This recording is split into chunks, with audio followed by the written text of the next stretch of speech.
Boy. Yeah, that's my buddy.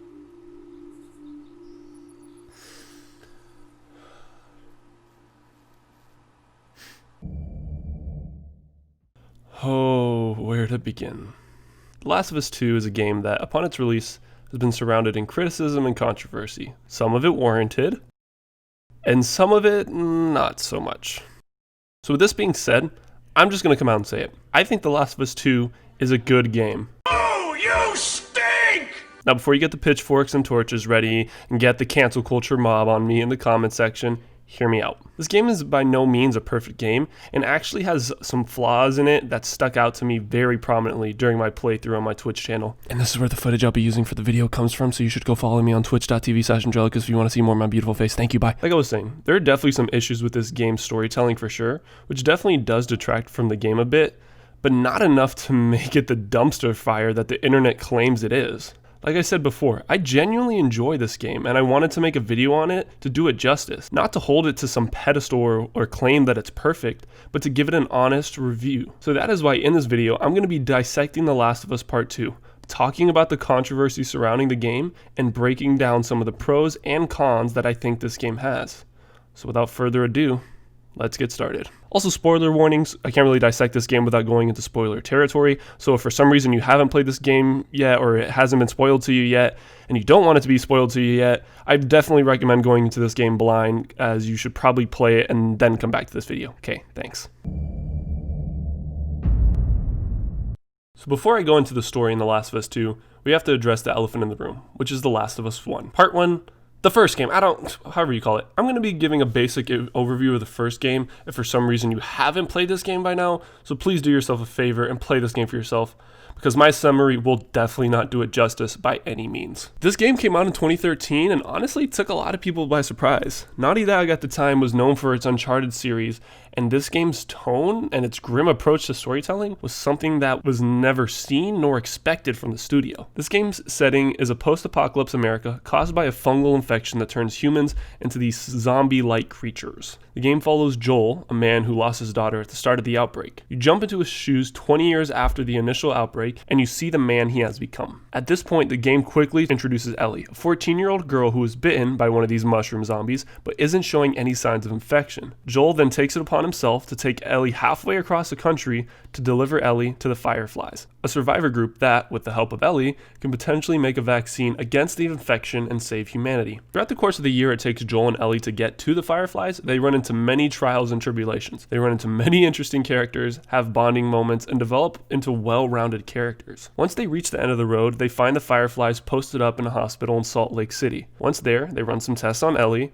and come to the conclusion that the only way they can actually develop a vaccine would be by dissecting Ellie's brain, which would effectively kill her. At this point, Joel, who has essentially taken on the role as Ellie's surrogate father, can't bear to lose another daughter. He fights his way through the hospital, killing all the Fireflies in his way until he makes it to Ellie's surgery room. He kills the doctors and takes Ellie, who is still unconscious due to the anesthesia she was put under, and drives away from the city. In the final cutscene, a little bit of time had passed from what happened in Salt Lake City, and Ellie asks Joel to tell her what happened that day. He tells her that there were plenty of other immune people and that they didn't need Ellie to make a vaccine. And that's how the story ends. It kind of ends on Joel telling that lie to Ellie, and it just kind of leaves it open-ended. And honestly, I liked how this ended. And I like this ending because when you look at the story of The Last of Us, it comes into one essential argument: story versus storytelling. For all intents and purposes, the story of The Last of Us is by no means a complex story. It is in its most basic form a cross-country road trip between two strangers that learn and build a relationship as they get from point A to point B. This is something we've seen plenty of times in media, from movies to shows to books, but the thing that makes the difference here is the storytelling. The story in The Last of Us is compelling, not in its story, but in its presentation. It puts you in the shoes of very flawed and very imperfect characters and makes you feel what they feel. It uses the principle that my high school English teacher used to preach to me, which is the idea of show, don't tell. This game doesn't tell you that Joel is sad because he lost his daughter. It shows you by using the music. It shows Joel's emotional response and the other character's reaction to that response. The game doesn't tell you that Joel's a flawed character who is morally ambiguous. It shows you in his interactions with Ellie. Ellie's relative innocence works as an amazing contrast to Joel. And this by no means is a way to say that Ellie is a pure character, but she doesn't have the 20 years of experience of living in the apocalypse like Joel does. And by watching their interactions throughout the game, you can definitely see the stark contradiction. When Joel kills people in the game, Ellie almost always reacts negatively to it. And when Joel meets up again with his brother Tommy, you kind of get a glimpse as to some of the horrors that Joel committed in order to survive. And this is what effective storytelling does. It doesn't outright tell you that Joel's a morally great character, but it uses the world and the presentation to convey that message. And this is no different from The Last of Us Part 2. The Last of Us Part 2 story, in its most basic form, is a revenge tale. At the start of the game, you play as Ellie in Jackson, Wyoming. 4 years pass since the first game, and you see how Ellie has set up life in a new town. But when you come into it, you kind of see how Joel's and Ellie's relationship seems to be a little damaged. You're told through dialogue and side characters that Ellie's and Joel's father-daughter relationship isn't as happy as it used to be. Then, after about an hour into the game, you switch to a completely new character, Abby. She's here with a group of friends looking for someone.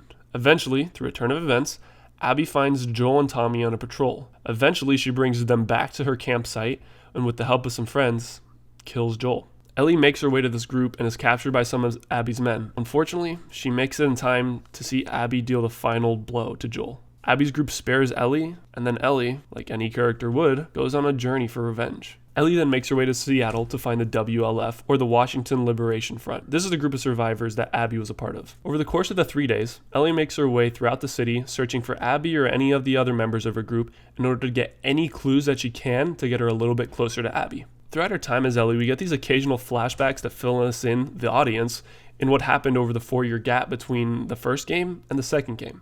And I actually liked most of these flashbacks on Ellie, but I'll get more into that later. At the end of her 3 days with Ellie, and after effectively killing all of Abby's friends, Abby makes her way to where Ellie's hiding out with Tommy, Jesse, and Dina. And oh yeah, because they're in the story too. Their presence doesn't really add any value except for maybe like Tommy and Dina in some parts, but as a whole I thought these characters felt a bit tacked on at parts. They didn't really play a big role in the story, but I'll go more into detail on that later and about the side characters in the game when I go over my criticisms of the game. Anyways, back to the story. After Abby finds the Ellie bunch, we get another flashback sequence showing us that Abby, her father, and Owen were part of the Fireflies in the first game. Abby's dad was actually the doctor that was supposed to do the surgery on Ellie to make the vaccine, but he was killed by Joel. I like this flashback because I think it answered a lot of the questions that the players, including myself, had. Why kill Joel? I thought it served as a legitimate good reason for wanting revenge. I mean, Ellie literally just went on a 3-day murder spree over someone that she had only known for a few years. So it wouldn't really be out of the question to assume that Abby would do the same for her father. So after this flashback, we get to play the game as Abby, and we get to see what she was doing during the 3 days that Ellie was chasing after her. We see the inner workings of the WLF, we get to go see the group known as the Scars, or the Seraphites, in more detail. We get to learn about this intense war between them and the WLF. And then we learn through some gameplay that Owen, whom we met earlier in the game, actually just went AWOL. So Abby takes it upon herself to find her friend, and in doing so, she gets captured by some Seraphites. Just as she's about to be hanged? Is it hung or hanged? Anyways, as she's about to be executed, she's saved by some rogue Seraphite children, Yara and Lev. After getting away from the immediate danger, Abby makes her way to the aquarium and has a saucy love scene with Owen. Oh no! Oh no! Ah! Uh-oh! Nope! Nope! Nope! Not today! Not today! Not today! Hola de Padre, Hijo, Espíritu Santo. Amen! That's what y'all need! Y'all need some Jesus in your life! In the morning, Abby goes to check up on the 2 kids and finds that Yara, due to her injuries from the previous night, needs some major medical attention. She takes them back to the aquarium where Owen and now Owen's baby mama, Mel, are hiding out. They have a whole argument about how the kids are bad and how they're the enemy, blah, blah, blah. Long story short, Lev and Abby go on a supply run to get some medical supplies in order to amputate Yara's arm. Along the way, they bond and they have some character building moments. where both Lev and Abby learn about the opposing sides of the war that they're fighting. Eventually, after seeing some of Abby's friends and fighting through Seraphites, they get the medical supplies and they come back just in time to help Yara. Next day, Lev runs off to go back to his home island, and Abby and Yara go after him because they know that the WLF are about to do a massive invasion on the Seraphites in an attempt to end the war. They eventually find Lev, Yara dies, Lev and Abby make their way back to the aquarium to find Owen and Mel dead because of Ellie, and then they find Ellie's map, and then they make their way back to the Ellie bunch's hideout until you're back to where the scene that you just saw a few hours ago where Abby just killed Jesse and is about to shoot Tommy right before Ellie walks in. Wow, did that seem like that? Because it was. Day 3 for Ellie and Abby fit in a lot of story moments and had a lot of really intense scene, and oh my god, this game still has 3 to 6 more hours worth of gameplay. Let's jump back into it. So, Abby and Ellie have this intense fight scene where you play as Abby and eventually you beat Ellie. Right when Abby is about to kill Dina and Ellie, she stops and has a change of heart thanks to Lev's intervention. She leaves Ellie and Dina beat up on the ground, and then we cut to some time in the future where Ellie and Dina have made their new life on a farm in the middle of nowhere, with Dina's child, JJ, or as I like to call him, Potato. From here, you get to see Ellie struggle with PTSD from all that she's just gone through, and eventually, with some information from Tommy, makes an attempt to chase after Abby again. The game cuts to Abby and Lev going through California until they find an old Firefly base. Found out that the Fireflies have actually been posted up in an island just off the coast of California, but right before they can make it there, they get kidnapped by Guy Fieri and the Suicide Squad. The game jumps ahead a few months, and we find Ellie in California searching for clues on where Abby is. She finds out that Abby is being held prisoner in Guy Fieri's house and goes to find her. After a lot of murder, she finds a weakened Abby and Lev tied up and goes to help them escape. But at the last moment, when Ellie's just about to let them leave, she goes to fight Abby. During an intense brawl, Ellie gets the upper hand and starts drowning Abby. And just as she's about to finish it, she actually sees Joel's face in a flashback and spares Abby's life. She returns back home and she sees that Dina left her. We see in one more flashback that explains Joel's and Ellie's complicated relationship. And then the game ends as you see Ellie walking to the woods. Where to start with unpacking this story? Overall, I liked the story. I thought it was interesting, and I thought it touched on a lot of interesting ideas. I like how they conveyed the idea of revenge and forgiveness throughout the story. I like how they covered the idea of war and how nobody really wins, but both sides just get hurt. I like how they covered the idea of humanizing your enemy through Abby's half of the story. But my criticisms with the story go back to the main idea I just covered earlier in the video, and that is story versus storytelling. I think in terms of complexity, the second game definitely had a better story to tell. It had more themes that it wanted to cover, and the stakes just felt higher throughout the story. But, whereas The Last of Us 1 lacked complexity in its story, it makes up for it in storytelling. Overall, I just think that The Last of Us 1 just did a much better job at storytelling than the second game. For example, when it comes to Abby's portion of the game in the Santa Monica chapter towards the end of the game, these portions just felt a bit disjointed from the story as a whole. Another major criticism I had were the flashbacks. I thought the flashbacks when playing as Ellie, for the most part, served as a good way to inform us what happened between the first and the second game. I thought they helped to explain why Joel and Ellie's relationship was so rocky at the start of the game, but with Abby though, I thought the flashbacks were just a bit messy and hurt the pacing of the game. Besides that first flashback where we see that Joel had killed Abby's dad, and we know why Abby wanted her revenge, I thought these flashbacks didn't really help much in terms of story. And on the subject of flashbacks and pacing, that leads us to the second part of the video. Like I said, the pacing was not the game's strong suit. Abby's flashback to the aquarium with Owen felt like they had no merit and no value. Like, cool, we get to see the beginnings of their romance, but me as the player, am I really invested in that? Plus, when we just saw Owen die like an hour ago when playing as Ellie, it takes away the impact of these flashbacks a bit more because we know how it ends. It felt like the story wanted to set up this big dramatic reveal with Owen and Mel's death, but in showing us that reveal a few cutscenes ago, it was like the game was pulling out the rug from under its own feet. So by the time we did get that big reveal as Abby where she found Owen and Mel dead in the aquarium, it made the moment just feel less emotional. Another criticism I mentioned earlier in the video was my problem with the side characters. This goes back to the issue with the flashbacks. In Abby's case, we just saw Ellie kill all of her friends. So when we play as Abby and she's having these conversations with her friends, it makes me feel, as the player, like I don't really care about them. I already know that they die in the end, so I'm naturally going to feel less attached to those characters. Except you, Lev, you're great. And in Ellie's part of the game, the side characters, Dina, Jesse, and Tommy, almost felt tacked on. And In the beginning, when we were exploring the city with Dina, I felt like she was going to be along for the gameplay. I felt like they were setting up another dynamic duo akin to that of Joel and Ellie in the first game. Dina was supporting you in combat, adding solid story and world building into our conversations with her, and after like the first quarter of gameplay, the game just throws that away. It was like, hey, hope you like this character you just spent 3 to 4 hours with, because that's not going to happen anymore. And the game did an even worse job introducing Jesse. They introduced him at the end of a story sequence, and then he tags along with you for the next day, and then just leaves you like halfway through the day. I know in terms of the story, him leaving you did make sense, but with him only in the story for such a short period of time, it made his death at the end of the game feel very lackluster, and it made it really hard for me to care about him. I thought Jesse was a really interesting character. I thought he was funny when he was in the game, and it provided that sort of country charm that we were missing throughout a lot of portions of the game. But when you kind of just pulled him in and out of the story so quickly, it made it hard for me to care.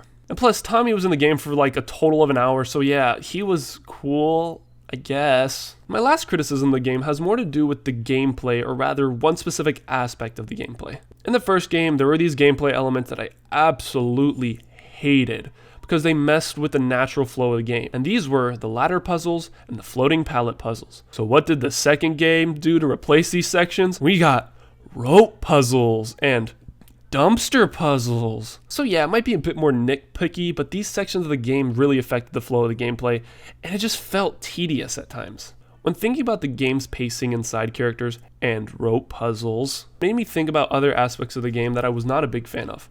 And in thinking of these criticisms, it made me realize that not all the criticisms I originally had were valid. For example, I'm someone who likes difficult games. I'm a masochist gamer who plays games with difficult combat like Dark Souls, or platformers that are unforgiving like Super Meat Boy. So when I was playing on the second hardest difficulty and I ran into areas where I did not even feel even the slightest bit challenged, it felt a bit disappointing at times. But I know not other gamers are like me, so for me to criticize the game as a whole based on this minute topic would be an invalid criticism. And after realizing this, it also made me realize that a lot of the criticisms that I have seen about the game are also invalid. The biggest one I've seen is the criticism of killing off Joel. I loved Joel as a character, and I was sad and angry about his death in the story too. But saying that The Last of Us Part 2 is a bad game because of Joel's death would be an invalid criticism. That's like saying Game of Thrones is bad because Eddard Stark died in the first season. There are a lot of other reasons as to why this show ended up being bad, and his death is not one of them. Trust me. Looking at you, final season. Yeah, it sucked that Eddard Stark died because I loved him as a character, but his death played well into the story. It showed Joffrey's sociopathic tendencies and his complete lack of understanding of the geopolitical conflict. It highlighted Eddard's honorable character, which was both his saving grace and his downfall in the end. Plus, his death pushed the story forward. And this is no different than Joel. His death showed that his actions in the first game had consequences.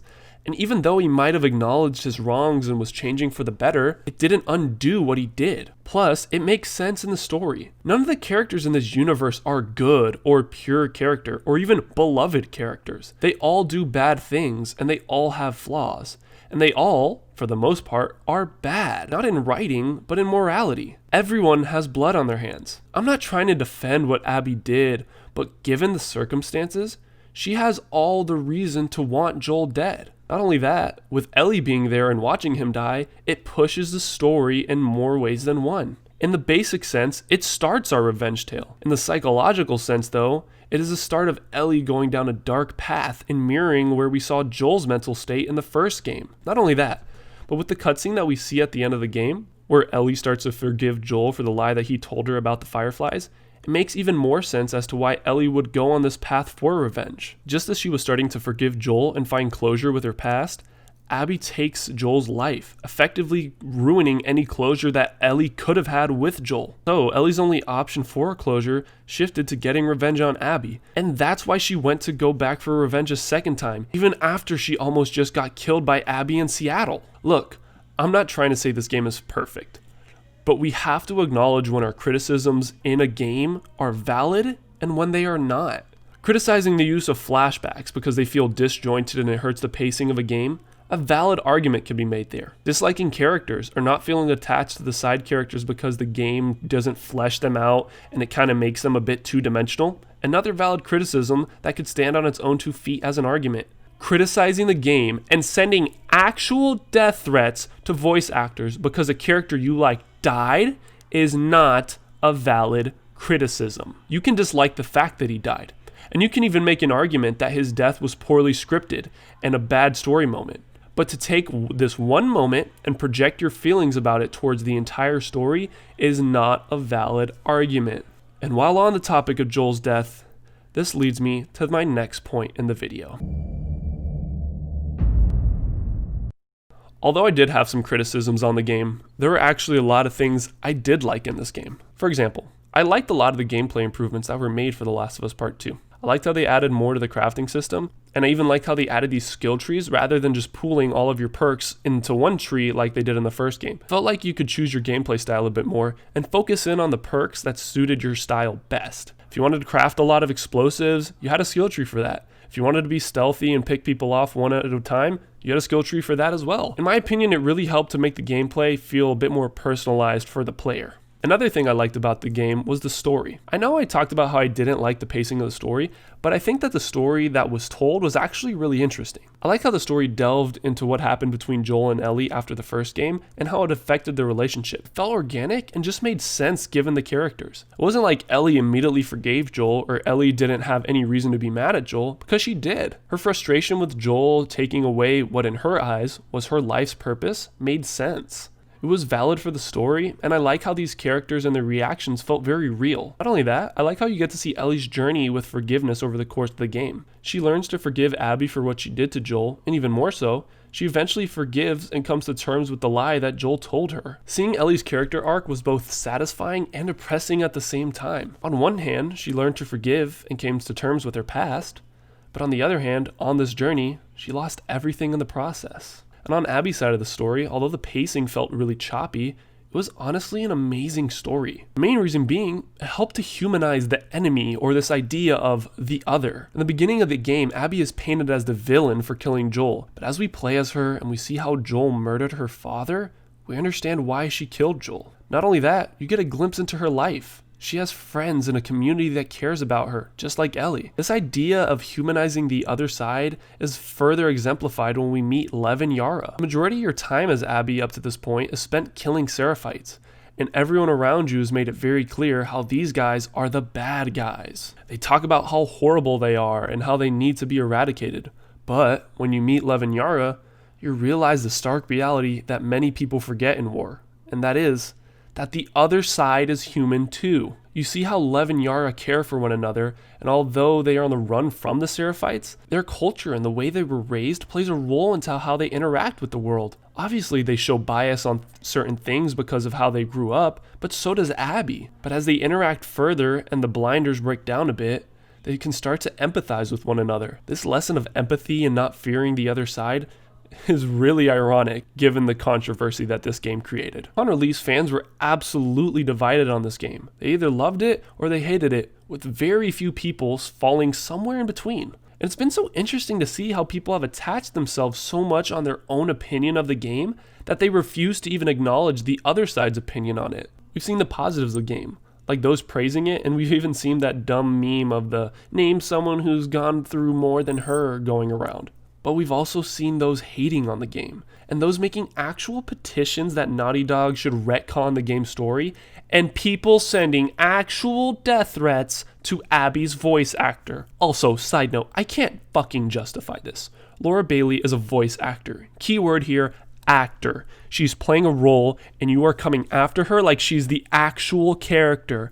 It's like getting mad at Josh Brolin because, oh, Thanos killed Spider-Man. To personally attack someone and to threaten their life because you did not like their character in a video game is inexcusable. And I hope those who did do this spent some time reflecting on what they did and acknowledge how tremendously vile and fucking disgusting their actions were. Okay, rant over. Back to the video. With all this division amongst the game's players, I feel like it's ironic that one of the main themes of the story is about learning to humanize the other side. And given when this game was released, it makes it even more ironic. This game was dropped during an election year in America, while people are protesting racial injustice and police brutality, all during a global pandemic that has been turned into a political issue here in the US. Now, I'm not here to comment or share my opinion on any of these issues because that's not the point of the video, but I will say this. We as a society are very divided right now. We are constantly arguing with those that have different viewpoints than us,